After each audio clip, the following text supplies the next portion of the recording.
Hello, book lovers and English learners. Welcome to our January and February live read along. I'm Lydie Bureau, I'm an English teacher in France and also the founder of Lydie's Book Club, a book club for learners of English.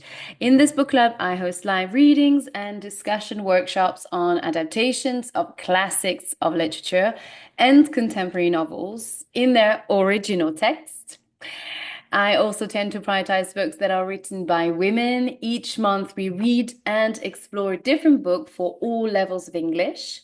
And each week I host live reading sessions on Instagram, and also on Zoom, for live on Zoom for free. So if you want to attend these live readings, you just need to subscribe to the newsletter to get your free Zoom link. Also, 3 times a month, I host live live workshop sessions in which the members of the book club can discuss the chapters read over the week. And this is the best way for the members to improve their English and their critical thinking skills, but also feel connected to the other book club members, and also decide on the next book to read. And actually, this morning we were discussing with Katie was sharing with me that she really enjoyed. She was, yeah, she felt a little bit worried at the beginning of the reading. It ends with us, and in the end, she finally enjoyed reading the book and found it easy to read, and for a non-native speaker. And she actually finished the book before us, but it's nice to see that she has been enjoying it, and now, contrary to our plan for the next month, we're actually going to read the follow-up of It Ends With Us. We're going to read It Starts With Us next month. So you see, it's interesting to realize that sometimes when we lack of confidence, and we have preconceptions about our abilities, and also original text, I can admit that they can scare non-native speakers, and or people who are not used to read books in English, for example, whether if it's in English or in another foreign language. But sometimes we have good surprises, so it's good, and it's very gratifying to realize that we can enjoy um, original text as well. Right. So so just to recap again, so since January, we've been reading this book, It Ends With Us by Colleen Hoover. It's a book that we read in its original text because it's a contemporary novel. This book was published in 2016. And if you want to know more about the novel and the author, Colleen Hoover's work and life, I invite you to listen to the podcast episode 29. It's called An Introduction to Colleen Hoover, and it ends with us. And it's the podcast is called Read in English. This is the podcast of the book club, and it's available on YouTube and on Spotify. So today it's our live read along session 15, and we're going to read chapters 23 and 24. And next Saturday, I will host our 6th live workshop to talk about the chapters 23 to 28. So as you can see, we are approaching the end of the novel. So we've got 2 weeks to go to finish this book. So if you want to attend the live workshop discussion sessions, I really urge you to now subscribe to the book club and join us, talk about this book and the next book as well. If you haven't read it or if you've read it already. And you just go to lidysbookclub.com or you click on the link in the description. And that's it for now. So now I'm going to quickly recap the chapters that we've read. When was it? Thursday. Yeah, last Thursday. So on Thursday, we read chapter 21 and 22. So in chapter 21, where is it? Here. Chapter 21, yes. So Ryle, knowing that we just discussed about those 2 chapters this morning. So I just have to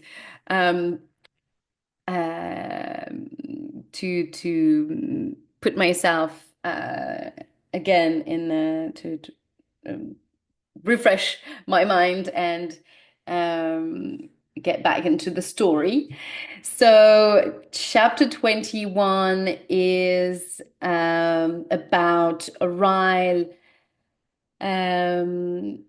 getting an opportunity to work in a new hospital. It's a clinic. Well, in Minnesota, but Lily which is a different state than where Boston is.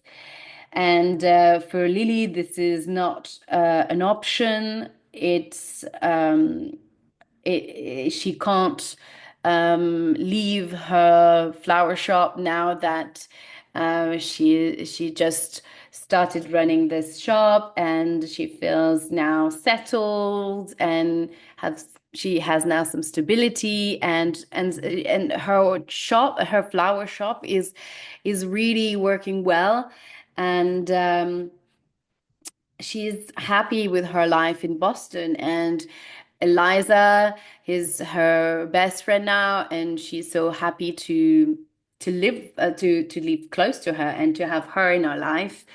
So moving to another state would be is not something that she is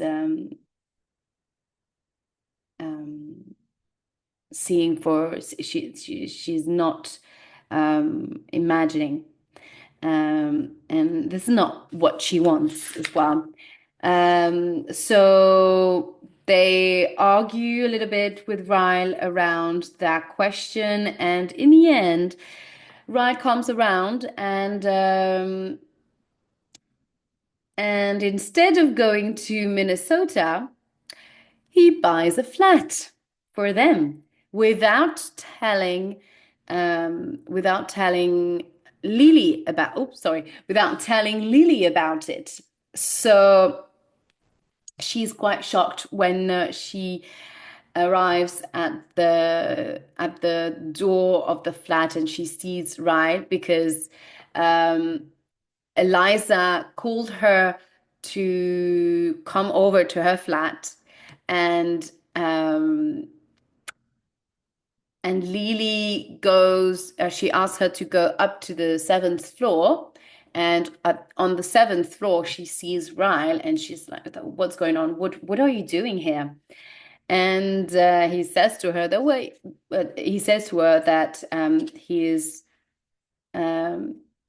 that's his place.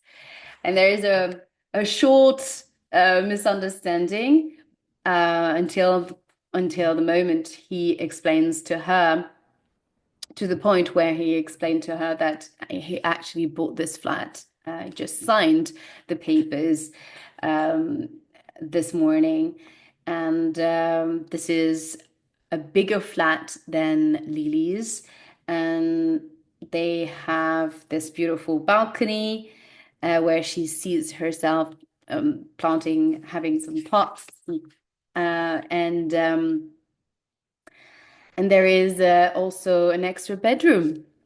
So actually, it's a three-bedroom flat, I think, if I'm not mistaken. Yeah.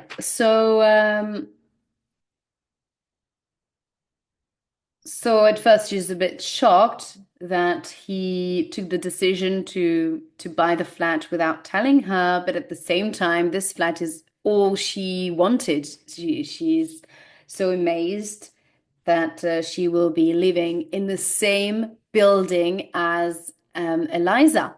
So it's a complete fairy tale here. Um, and on the other hand, we can see that um, Ryle, although this gesture is, is beautiful, is so um, is amazing. It's amazing, but at the same time, we see well, from personally, I see that it's a way again for Ryan to take back control to take back control of the relationship.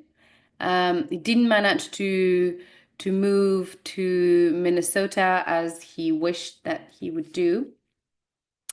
And he bought this flat without Lily's knowledge. It's a big step. We discussed this morning with Kitty, and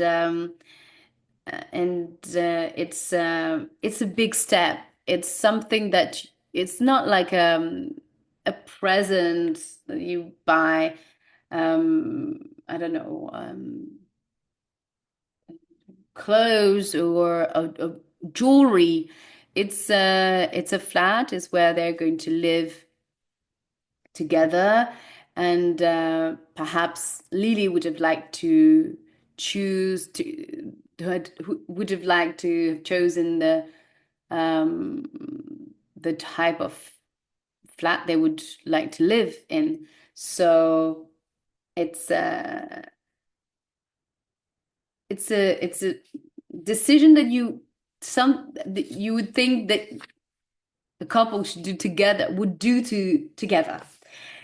But here it's Ryan who just bought the flight. Surprise! So that's it. Chapter 22.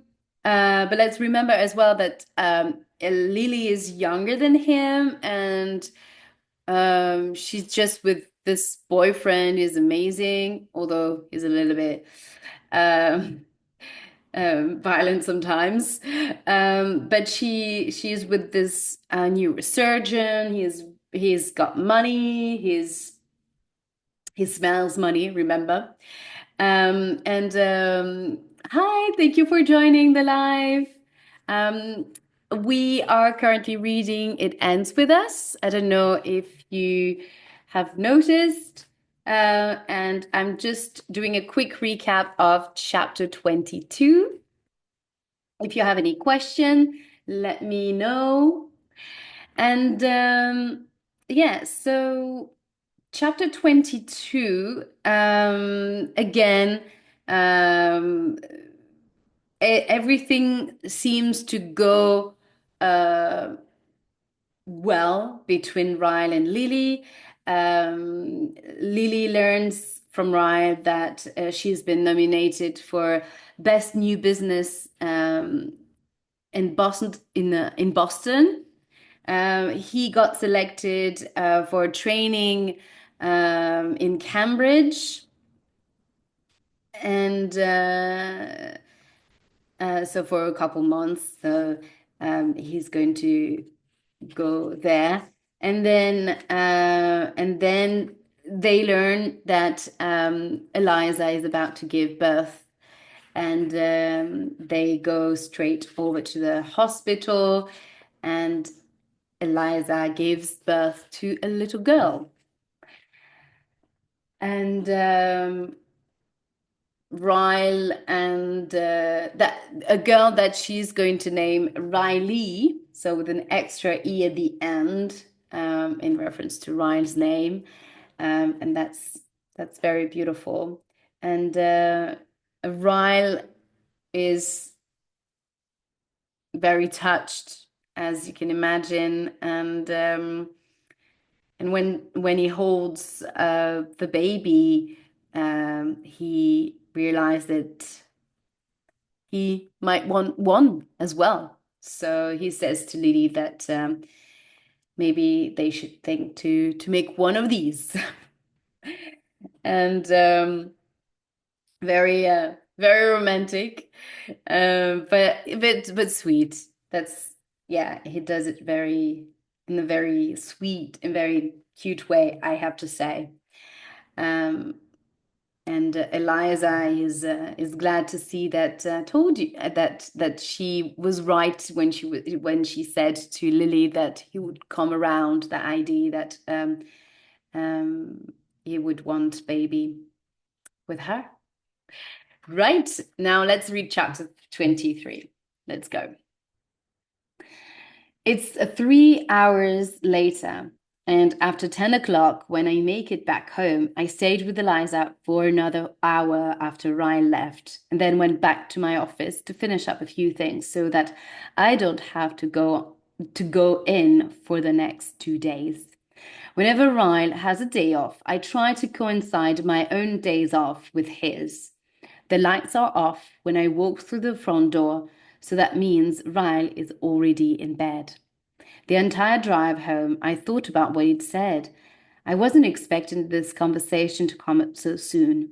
I'm almost 25, but I had it in my head, but I had it in my head I would be at least a couple of years it would be a couple of sorry, it would be a couple of at least a couple of years before we started trying for a family. I'm still not certain I'm ready for it yet.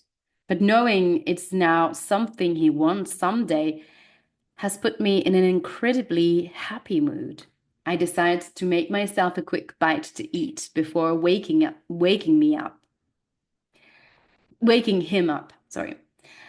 I haven't had dinner yet and I'm starving. When I flip on the kitchen light, I scream. My hand goes to my chest and I fall against the counter. Ooh. Jesus Christ, Ryle! What are you doing? He's leaning with his back against the wall next to the refrigerator. His feet are crossed at the ankles and his eyes are narrowed in my direction. He's flipping something over in his fingers, staring at me. My eyes fall to the counter to his left, and I see an empty glass that probably recently held scotch. Ooh. He drinks it on on occasion to help him fall asleep. I look back at him and there is a smirk on his face. A smirk is like that, like this, or something like that. My body instantly grows warm at that smile because I know what comes next. This apartment is about to become a frenzy of closes and kisses. Okay. I started to be a bit scared here. We've christened nearly every room since we moved in, but the kitchen is one we haven't tackled yet. Oh, we've christened. So they had sex in every room, basically. It's very not polite, I would say, but very um, I forgot the term. Very diplomatic way to say. that they had sex in every room. Um, so I smiled back at him, my heart still beating erratically from the shock of finding him there in the dark. Yeah, it's a little bit creepy, I would say, the way he's waiting for her at in the dark in the kitchen.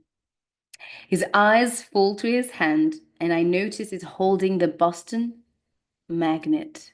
Oh, I brought it from the old apartment and stuck it on the fridge, on this fridge, when we moved in. So this is the moment that you evoked this morning, that you mentioned this morning.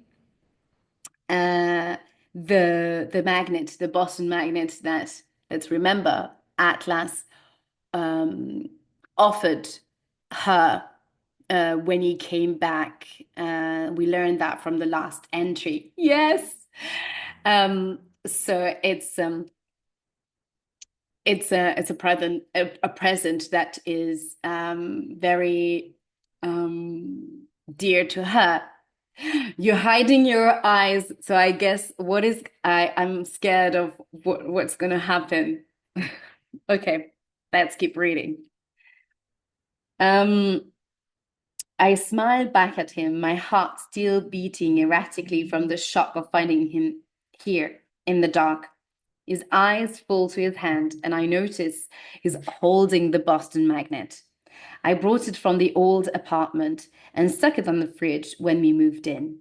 He places it back on the fridge and taps it. Where'd you get this?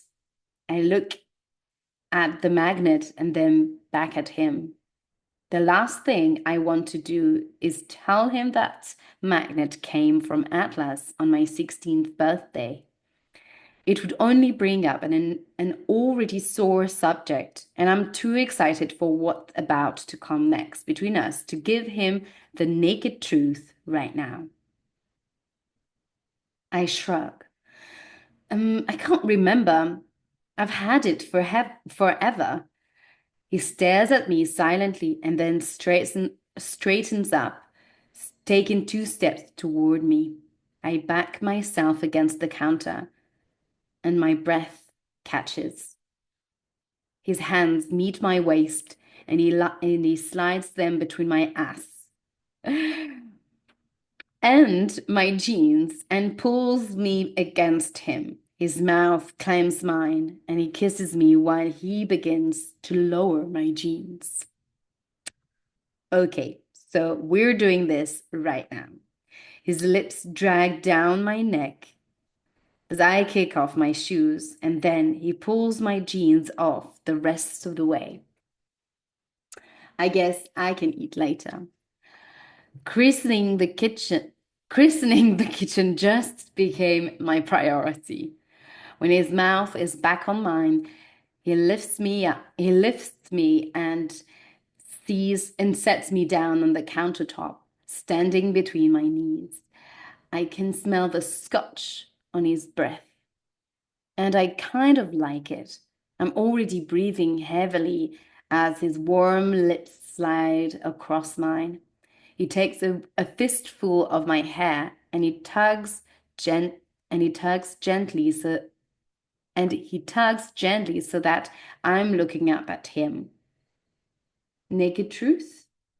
He whispers, looking at my mouth like he's about to devour me. I nod. His other hand begins to slide slowly up my thigh until there is nowhere left for his hand to go. He slips 2 warm fingers inside of me, keeping my gaze locked with his. I suck in a rush of hair. I suck in a rush of air as my legs tighten around his waist. I begin to slowly move against his hand, moaning softly as he stares heatedly at me. Ooh, where did you get that magnet, Lily? What? My heart feels like it begins beating in reverse. Why does he keep asking me this? Feels like almost like he doesn't trust her. His fingers still moving inside of me. His eyes still look like they his eyes still look like they want me. But his hand, the hand that's wrapped in my hair, begins to tug harder and I wince. Right, so I guess he pulls his hair like that. His fingers stop. I'm Ryan, I whisper, keeping my voice calm, even though I'm beginning to shake. That hurts. My fingers stop. His fingers stop moving, but his gaze never leaves mine. He slowly pulls his fingers out of me and then brings his hand around my throat. Whoa, squeezing gently. His lips between mine and his tongue divides in, and his tongue dives. Sorry. His lips meet mine and his tongue dives inside my mouth. I take it because I have no idea what's going through his head right now, and I pray I'm overreacting. I can feel him hard against his jeans as he presses into me, but then he pulls back. His hands leave me entirely as he flattens his back against the refrigerator, scrapping his eyes over my body like he wants to take me right here in the kitchen. My heart begins to calm down. I'm overreacting. He reaches beside him next to the stove and he picks up a newspaper. It's the same newspaper he showed me earlier with the awards article printed in it. He holds it up, then tosses it toward me. Did you get a chance to read that yet? I blow out a breath of relief. Not yet, I say, my eyes falling to the article. Read it aloud. I glance up at him. I smile, but my stomach is anxious. There's something about him right now, the way he's acting. I can't put my finger on it. You want me to read this article? I ask. Right now? I feel odd, sitting on my kitchen counter, half naked, holding a newspaper. He nods. I'd like you to take off your shirt first. Then read it aloud. Well, this is here again, this is very, very twisted here. It's as if he's controlling her sexually to get what he wants to get whatever he wants because he knows that she desires him and she's sexually attracted to him. So he plays with it to control her. And actually now this scene, I remember this scene in the film. It's more or less it's adapted as well, whereas they extracted that scene and they have adapted it on the in the film. Um, I stare at him, trying to gauge his behavior. Maybe the scotch has made him extra frisky.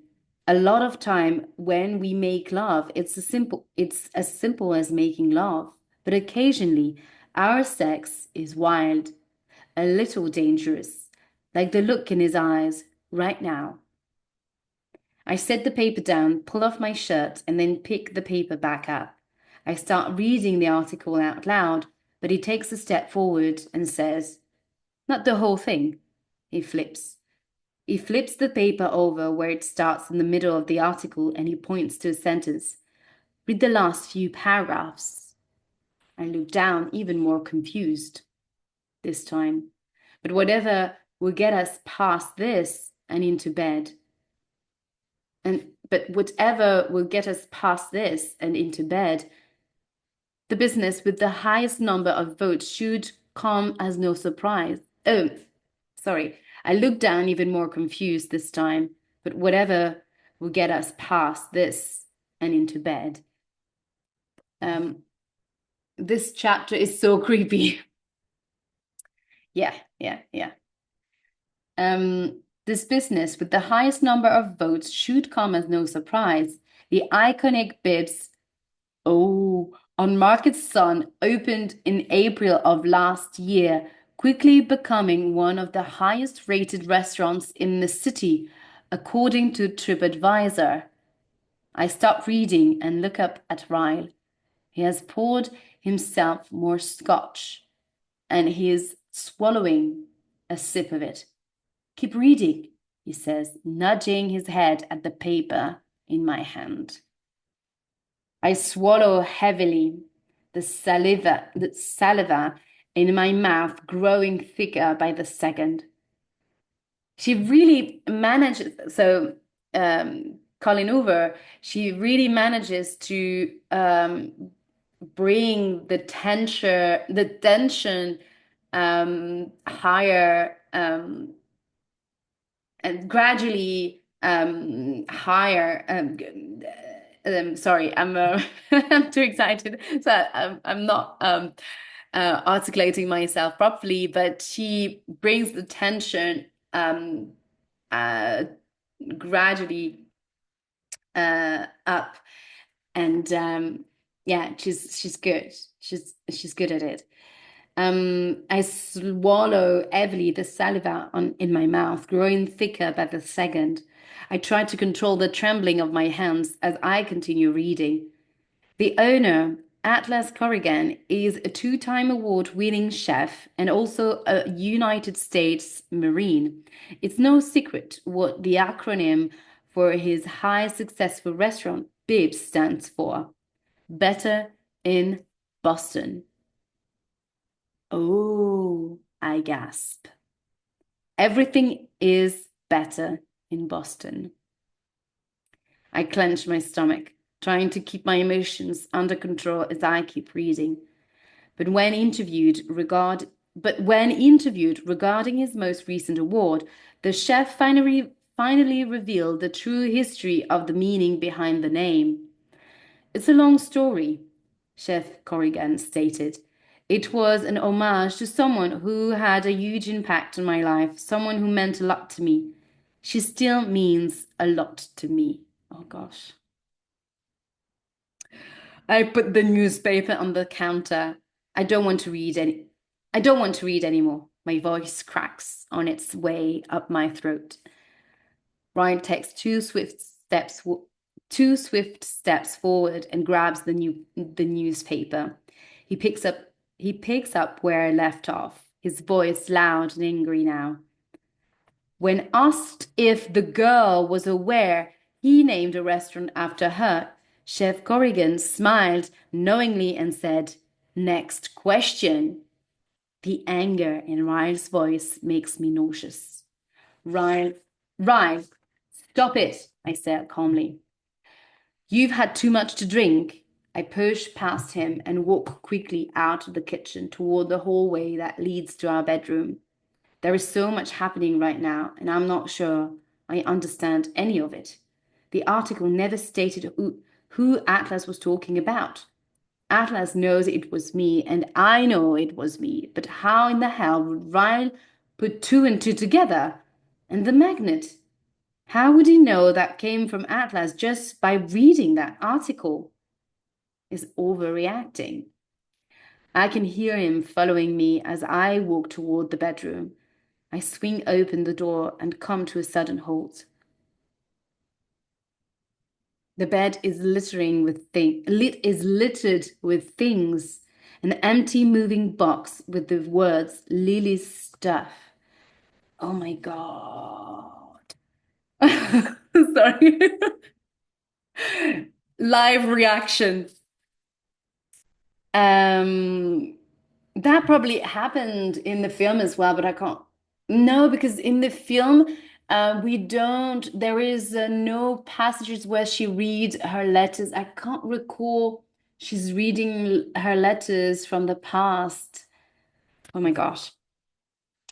I can hear him, wait, Lily's stuff written on the side of it, and then all the contents that were inside that box. Letters, journals, empty shoe boxes. I close my eyes, breathe in, and I close my eyes and breathe in slowly. He read the journal. No, he read the journal. His arm comes around my waist from behind. He slides a hand up my stomach and takes a firm hold of me, hold of one of my breasts. His other hand feathers my shoulder as he moves the hair away from my neck. I squeeze my eyes shut just as his fingers begin to trace across my skin up to my shoulder. He slowly runs his finger over the heart, and shudder runs over my whole body. And shudder runs over my whole body. His lips meet my skin right over the tattoo, and then he sinks his teeth into me so hard I scream.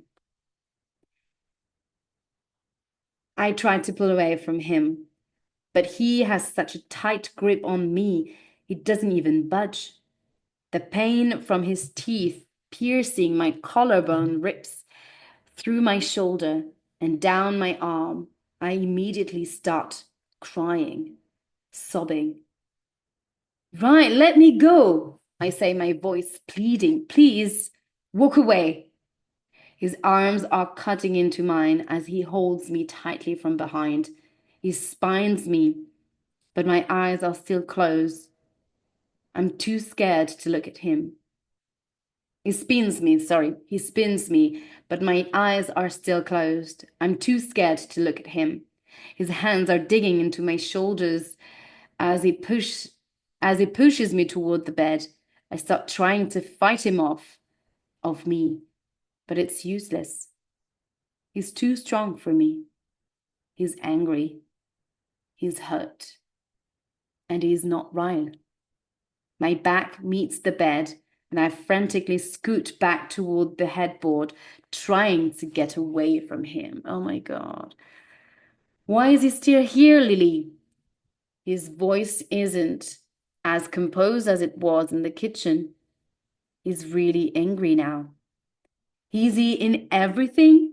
The magnet on the fridge, the journal in the box I found in the journal in the box I found in our closet, the fucking tattoo on your body that used to be my favorite goddamn part of you. He's on the bed now. Oh, sorry. He's on the bed now. Sorry, I get sometimes too excited and confused when it's the narrator and when it's the character talking. Um, Ryan, I beg. I can't explain. I can explain. Tears straight down my temples and into my hair. You're angry. Please don't hurt me. Please walk away. And when you come back, I'll explain. His hand grips my ankle and he yanks me until I'm beneath him. I'm not angry, Lily, he says, his voice disturbingly calm now. I just think I haven't proved to you how much I love you. His body comes down against mine, and he takes my wrists with one hand above my head, pressing them against the mattress. Ryan, please! I'm sobbing, trying to push him off of me with any part of my body. Get off me, please! No, no, no, no, no, no. I love you, Lily, he says, his words crashing against my cheek. More than he ever did. Well, can't you see that? My fear folds in on itself, and I become diluted with rage. All I can see when I squeeze my eyes shut is my mother crying on our living room couch, my father forcing himself on top of her. Oh, it makes me chills. Oh gosh. Um, Hatred rips through me and I start screaming. Ryle tries to muffle my screams with his mouth. I bite down on his tongue. His forehead comes crashing down against mine. In an instant, all the pain fades as a blanket of darkness. Roll. In an instant, all the pain fades as a blanket of darkness rolls over my eyes and consumes me. This is so beautifully written that it's terrible. It's a terrible scene. And but so beautifully said. I'll put into words. Yeah. I can feel his breath against my ear as he muses something inaudible. My heart is racing. My whole body is still shaking. My tears are still somehow falling, and I'm gasping for air. His words are crashing against my ear, but the pain is throbbing in my head, too hard for me to decipher his words. I try to open my eyes, but it stings. I can feel something trickling into my right eye, and I instantly know it's blood. My blood. His words begin to come into focus. Sorry, I'm sorry, I'm sorry. I'm. His hands is still pressing mine into the mattress and is still on top of me. He's no longer trying to force himself on me. Lily, I love you. I'm so sorry. His words are full of panic. He's kissing me, his lips gentle against my cheek and mouth. He knows what is done. He's Ryle again, and he knows what he's just done to me, to us, to our future. So it's interesting to say he forced himself on her. Um, she doesn't talk about rape here, uh, but she certainly didn't give her consent. I utilize his panic to my advantage. I shake my hand and I whisper, "It's okay, Ryan. It's okay. You were angry. It's okay." His lips meet mine in a frenzy, and the taste of scotch makes me want to puke now. He's still whispering apologies when the room begins to fade out again. My eyes are closed. We're still on the bed, but he's no longer fully on top of me. He's on his side, his arm wrapped tightly over my waist. His head is pressed against my chest. I remain stiff as I assess everything around me. He isn't moving, but I can feel his breath, heavy with sleep. I don't know if he passed out or if he fell asleep. The last thing I can remember is his mouth on mine, the taste of my own tears. I lie still for several more minutes. The pain in my head begins to worsen with every minute of consciousness. I close my eyes and try to think. Where's my purse? Where are my keys? Where's my phone? It takes me a full 5 minutes to slide out from under him. I'm too scared to move too much at once. So I do it in an inch, so I do it an inch at a time until I'm able to roll onto the floor. When I can no longer feel his hands on me, an unexpected sob breaks from my chest. I slap my hand over my mouth as I pull myself to my feet and run out of the bedroom. I find my purse and my phone, but I have no idea where I put my keys. I frantically search the living room and kitchen, but I can barely see anything. When he head butted me, It must have left a, it must have left a gash on my forehead because there is so much blood in my eyes and everything is blurry. Wait, so she bleeded from her eyes? Can you bleed from your eyes? It's a bit strange, this part. Anyway, I slide to the floor near the door, growing dizzy. My fingers are shaking so hard. It takes 3 tries to get the password right on my phone. When I have the screen up to dial a number, I pause. My first thought is to call Eliza and Marshall, but I can't. I can't do that. I can't do that to them right now. She just gave birth to a baby a matter of hours ago. I can't do this to them. I could call the police, but my mind can't even process what all that entails. I don't want to give a statement. I don't know what I want to press charges, knowing what this could do to his career. I don't want Eliza mad at me. I just don't know. I don't completely rule out I don't completely rule out eventually notifying the police. I don't completely rule out eventually notifying the police. I just don't have the energy to make that decision right now. I squeeze the phone and try to think. My mother? I start to dial her number, but when I think of what this would do to her, I start to cry again. I can't involve her in this mess. She's been through too much. And Ryan will try to find me. He go to her first, then Eliza and Marshall, then to everyone else we know. I wipe the tears from my eyes and then begin dialing Atlas's number. I hate myself more in this moment than I ever have in my entire life.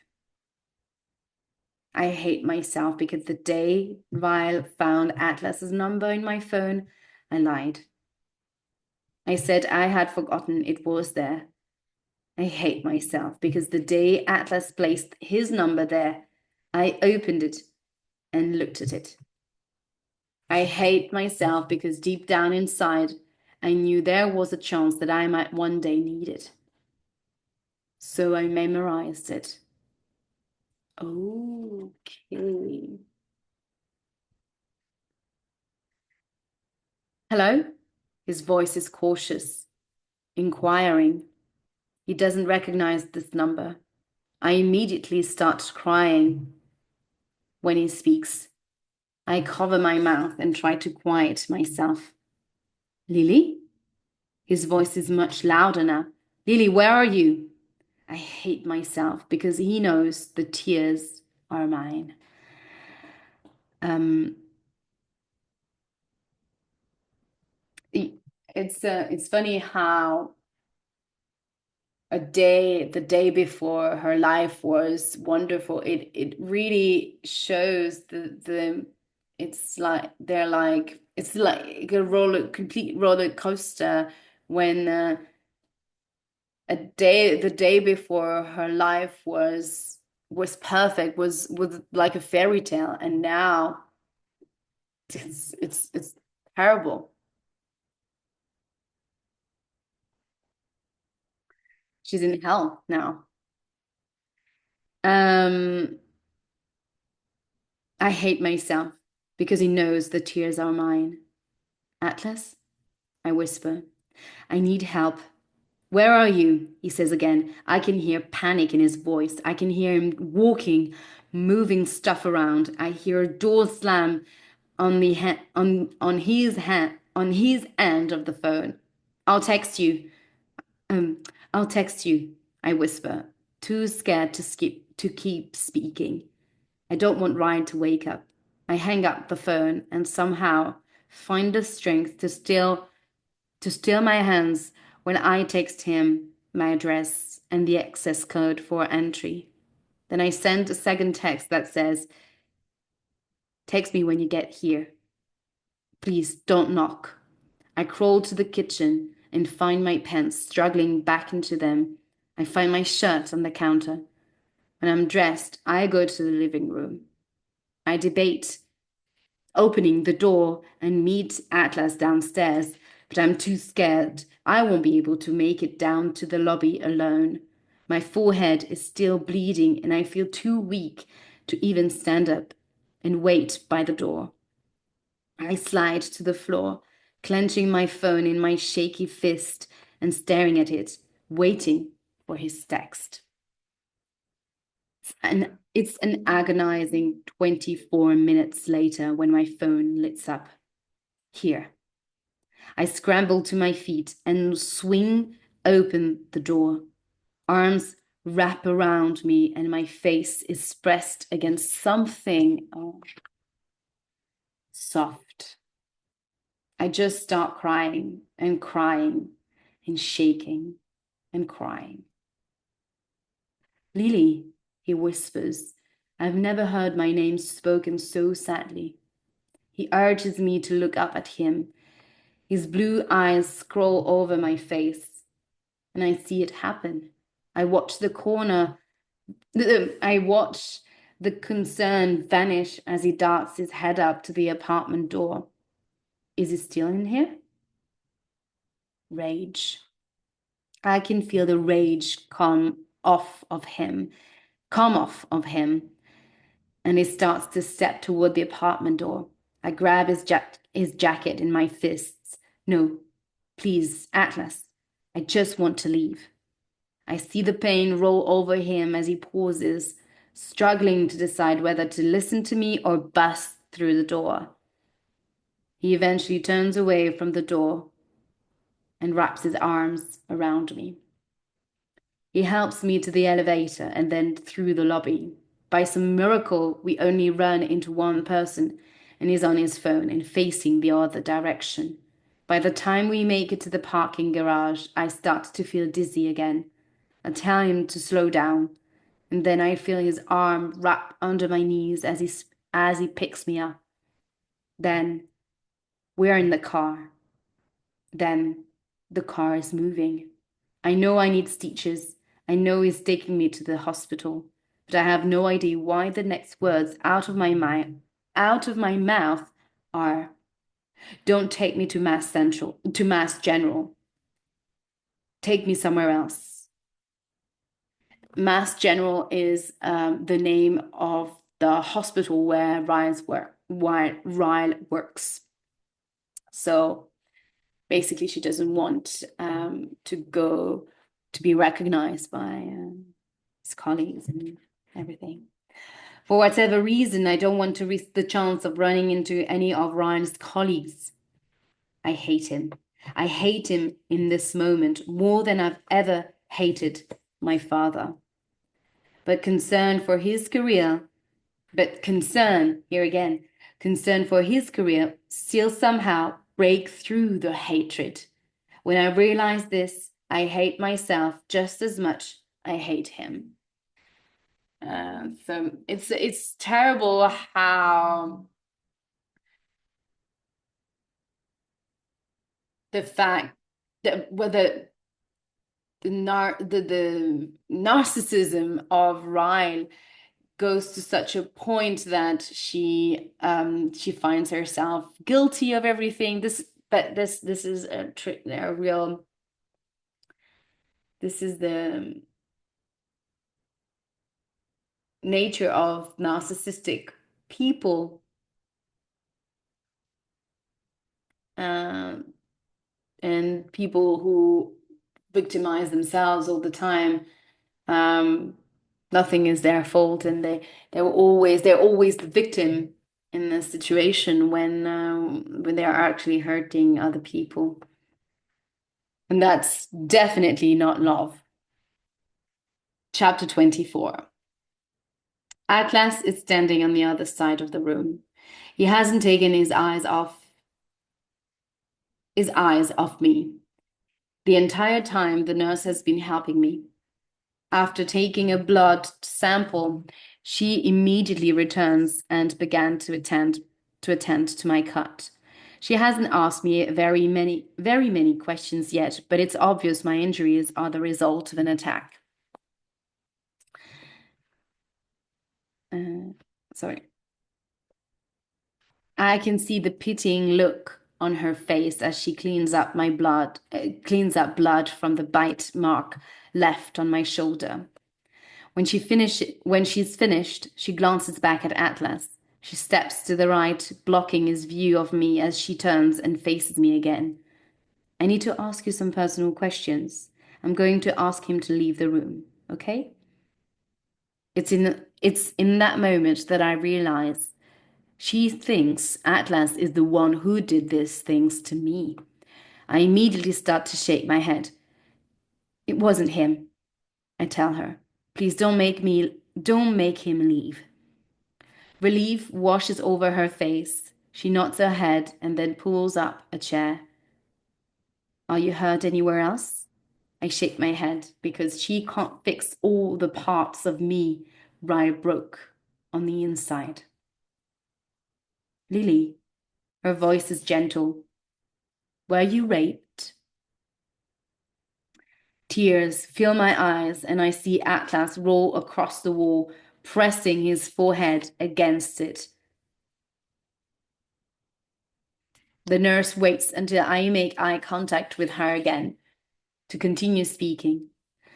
We have a certain examination for these situations. It's called SANE exam. SANE exam. It's optional, of course, but I highly encourage it in your situation. I wasn't raped, I say. He didn't. Are you sure, Lily? The nurse asks. I nod. I don't want one. Atlas faces me again, and I can see the pain in his expression as he steps forward. Lily, you need this. His eyes are pleading. I shake my head again. Atlas, I swear. I squeeze my eyes shut and lower my head. I'm not covering for him this time, I whisper. He tried, but then he stopped. If you choose to press charges, you need. I don't want the exam, I say again, my voice firm. There is a knock on the door, and a doctor enters, sparing me from more pleading looks from Atlas. The nurse gives the doctor a brief rundown of my injuries. She then steps aside as he examines my head and shoulder. He flashes a light into both of my eyes. He looks down at the paperwork again and says, I'd like to rule out a concussion, but given your situation, I don't want to administer CT. We'd like to keep you for observation instead. Why don't you want to administer a CT? I ask him. The doctor stands up. We don't like to perform x-rays on pregnant women unless it's vital. We'll monitor you for complications. If there are no further concerns, you will be free to go. I don't hear anything beyond that.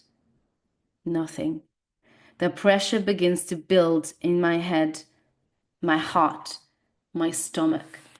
I grip the edges of the exam table I'm sitting on, and I stare at the floor until they both leave the room.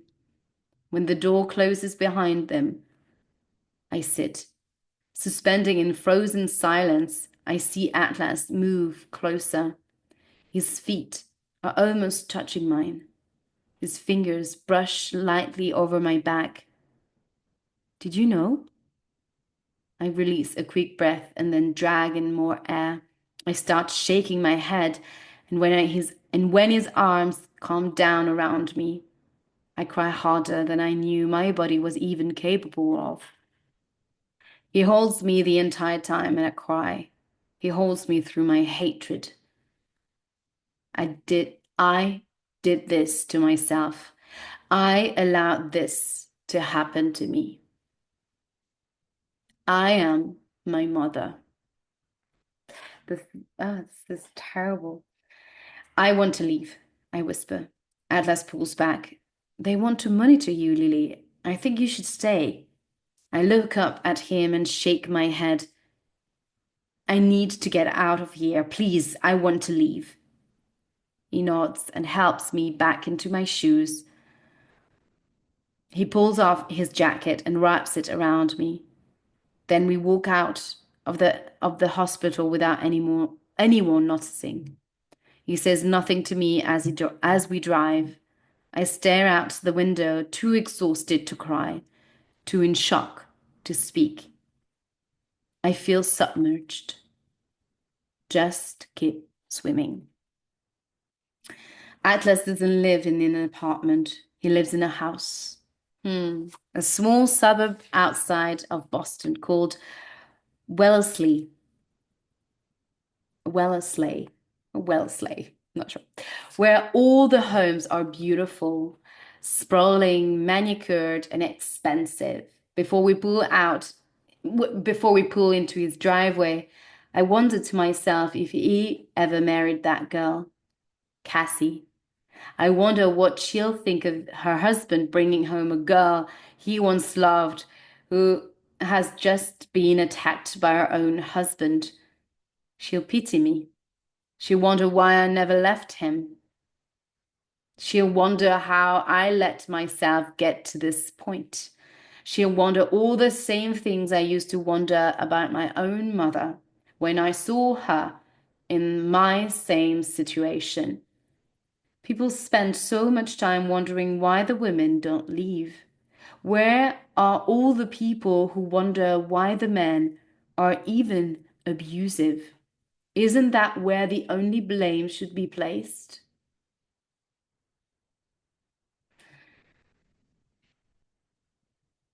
Yeah, that's an interesting, that's a fundamental question. Definitely. Why should we ask, why did you leave? Why didn't she leave? But why was he abusive? Yeah. Huh. That's funny. Yeah. This is, yeah, Kitty's saying this is so true. We always wonder, why did she stay? When we should ask ourselves, why did he hit her? Why was he abusive towards her? Yeah, true. And this is really um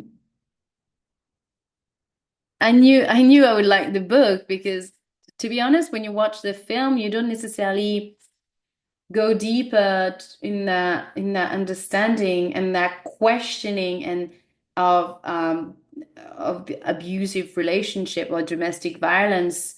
Um, we don't necessarily see a well-rounded vision of the issue and change the conversation, change the questioning around that issue. So thank you.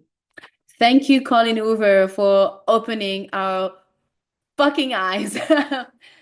Yeah, thank you for opening our eyes around the way we question about abusive relationship.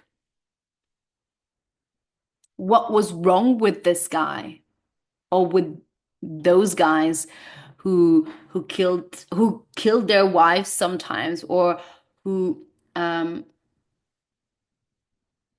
abused their wives. Mm. Yeah. Atlas parks in the garage. There is not another vehicle here. I don't wait for him to help me out of the car. I open the door and get out on my own. And then I follow him into his house. He punches in a code. He punches in a code on an alarm and then flips on a few lights. My eyes roam around the kitchen, the dining room, the living room. Everything is made of rich woods and stainless steel. In his kitchen is painted as calming bluish green. His kitchen is painted a calming bluish green, the color of the ocean. If I wasn't hurting so much, I would smile. Atlas kept swimming, and look at him now. He swam all the way to the fucking Caribbean. He moves to his refrigerator and pulls out a bottle of water, walking it over to me. He takes the lid off and hands it to me.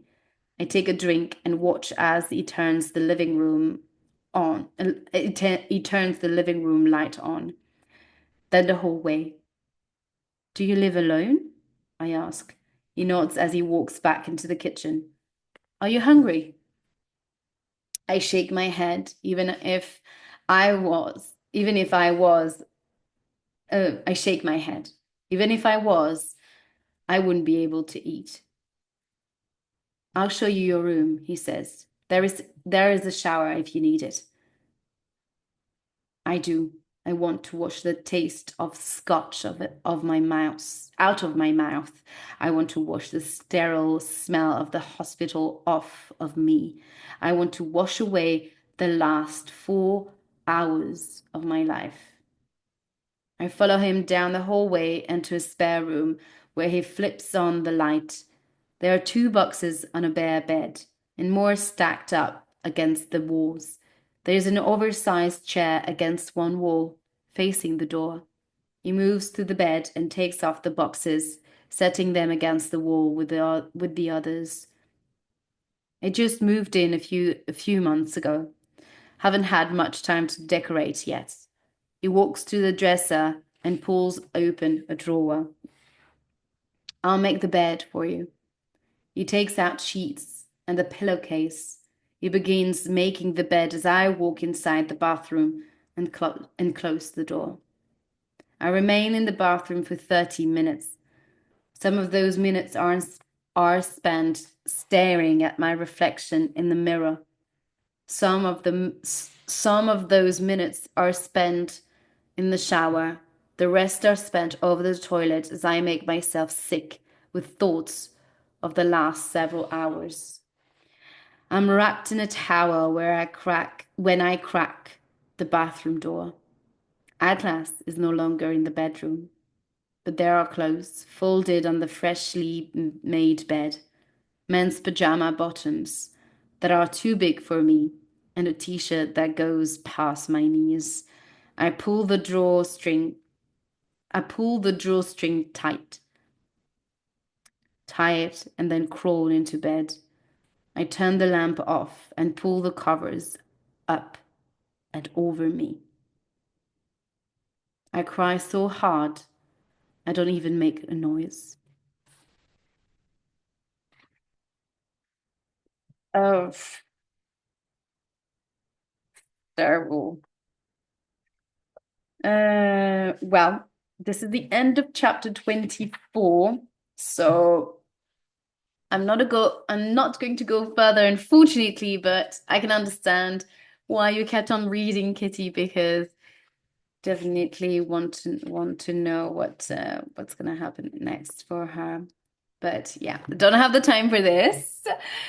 So it's in a span of like 4 hours, a couple of hours, their relationship and their future with Ryan and Lily, um, are completely turned upside down, and the course of their lives are going to change forever and take a different path. because there is no, I guess, no turning back now. And it's so painful to see that, unfortunately, she reproduced or she relived what her mother lived and without realizing it. Although it's different, um, they're not, it's different situation, different context. The facts are the same in a way. And the fact that she doesn't see the way he abused her as an aggression, as almost a rape, because he penetrated her a little bit still, although he pulled off quickly, but he tried a little bit. And now she's pregnant with this guy. So what is she going to do? That's a good question. Hmm. Well, Kitty, no spoiler, no spoiler here. Although we, I know I might know, but I don't know how this is gonna happen. So, uh, let's see if you guys are watching and you haven't read the book, you don't know the end of or you haven't watched the film. I'm not going to say more. I hope you enjoyed this live reading, this very tense, very emotional live reading. It's there's so much to say. So I hope you'll be able to join us next Saturday to discuss these chapters in our discussion workshop. In the meantime, we'll see you next Wednesday for a new live read along. We will meet at 11 a.m. So Wednesdays live readings are in the morning now. So 11 a.m. We will live on Zoom and Instagram. We will read chapters. We're going to read 3 chapters on Wednesday, 25, 26, 27. Have a beautiful rest of the day. Bye bye. Bye.